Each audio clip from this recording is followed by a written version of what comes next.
The cry for forgiveness is one of the most powerful prayers a human being can utter. It is not a cry of weakness, but of humility, the moment when the soul recognizes that it has wandered from the light of God and longs to return. Throughout Scripture, this plea resounds in the voices of prophets, kings, and simple men who, despite their failures, found grace in the arms of the Lord. The book of Psalms captures this spiritual reality with unmatched emotional depth. These are not just poems or songs. They are confessions, laments, and declarations of faith, written in tears, repentance, and gratitude. And among them, the Psalms of repentance stand as eternal guides for those who seek forgiveness and renewal of the heart. Let us journey through these divine verses, particularly Psalm 51, the masterpiece of David's remorse, to understand what true repentance means, how it transforms the soul, and how we can find restoration in God's mercy. The heart of repentance. Psalm 51. Psalm 51 begins with a cry that echoes through centuries. Have mercy on me, O God, according to your unfailing love. According to your great compassion, blot out my transgressions. Psalm 51:1. These words were born from one of the darkest moments in David's life. After his sin with Bathsheba and the murder of her husband, David, once a man after God's own heart, faced the weight of his own corruption. Yet even in disgrace, his first reaction was not pride or denial, but surrender. He didn't justify himself. He didn't hide. He confessed. That's where repentance begins, with honesty before God. To repent is to stand naked before the Creator, stripped of masks, excuses, and illusions, and say, I have sinned. I need your mercy. David continues, For I know my transgressions, and my sin is always before me. Psalm 51:3. This verse shows us that repentance is not about feeling bad for being caught, but recognizing that sin creates separation from God, the very source of life and peace. Why repentance matters. Repentance is not simply a ritual or an emotional reaction. It is a spiritual awakening. It's the process by which the hardened heart becomes soft again, where guilt turns into gratitude and shame turns into strength through forgiveness. When we sin, we create distance between ourselves and God, but repentance closes that distance. The act of repentance restores divine intimacy. The sacrifices of God are a broken spirit, a broken and contrite heart, O God, you will not despise. Psalm 51:17. This verse reveals the essence of repentance. God does not seek perfection from us. He seeks surrender. A broken and contrite heart is not a defeated heart, but a humble one that invites healing. The psychology of repentance. From a psychological and spiritual perspective, repentance realigns the mind. Sin fragments our inner world. It creates division between what we know is right and what we do. Repentance unifies the self again. It heals the conscience.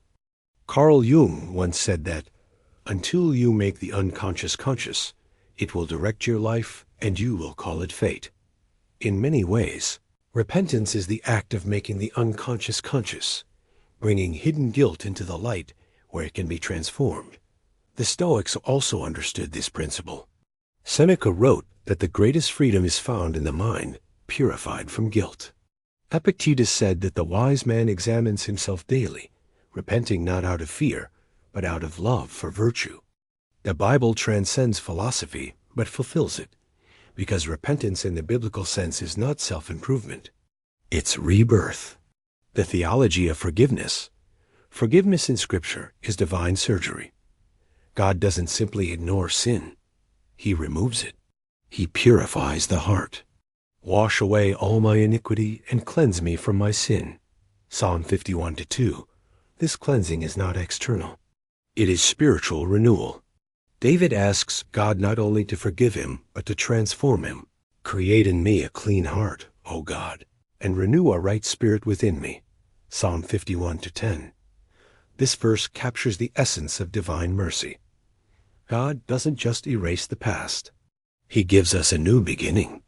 In Hebrew, the word create used here is bara, the same word used in Genesis when God created the heavens and the earth.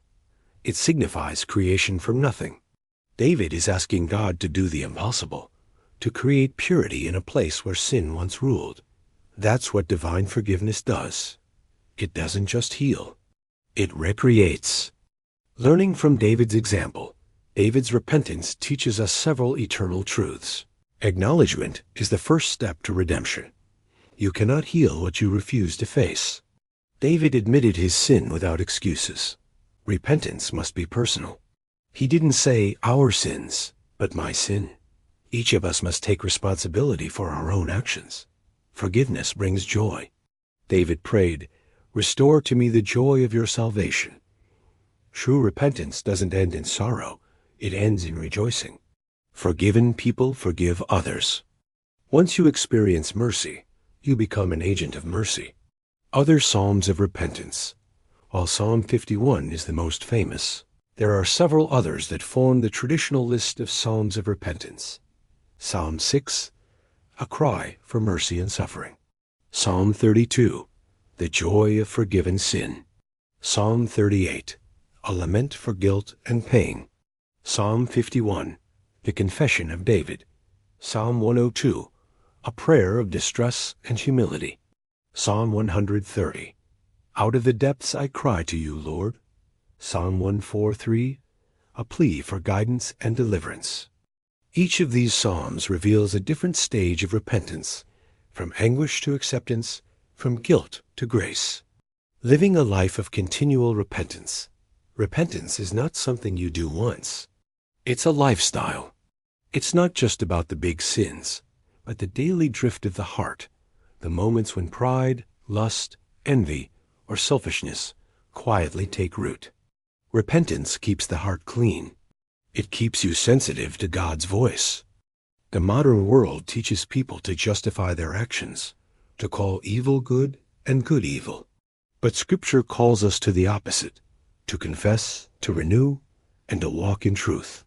Jesus himself began his ministry with the words, "Repent, for the kingdom of heaven is near." Matthew 4:17. Repentance is the doorway to the kingdom. It's how we align our hearts with God's will and break the chains of spiritual slavery. How to pray a prayer of repentance. A genuine prayer of repentance should contain 3 parts.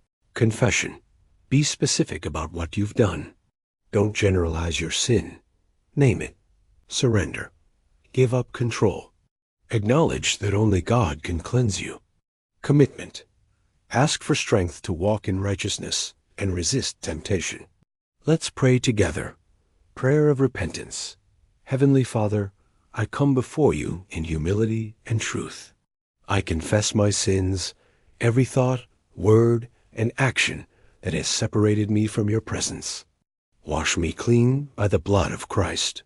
Create in me a pure heart and renew a steadfast spirit within me. Teach me to walk in your ways, to love what is good, and to turn away from what is evil.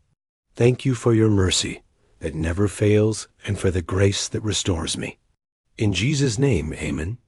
The fruits of repentance. True repentance produces fruit. It transforms character.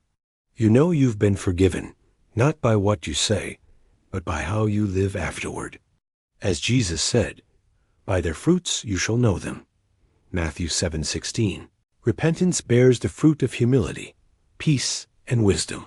It frees the mind from guilt and fills the heart with gratitude. To live in repentance is to live in freedom. When you kneel before God in truth, He lifts you up in grace. Remember this. The person who asks for forgiveness is never far from God, because repentance is not punishment, it is restoration. If you've been distant from God, if guilt has been weighing on your soul, go to Him today. He already knows your heart. He's not waiting to condemn you, but to cleanse you. Let Psalm 51 become your daily prayer. Let the Holy Spirit reshape you. And when you rise, rise renewed, forgiven, restored, and ready to walk again in light.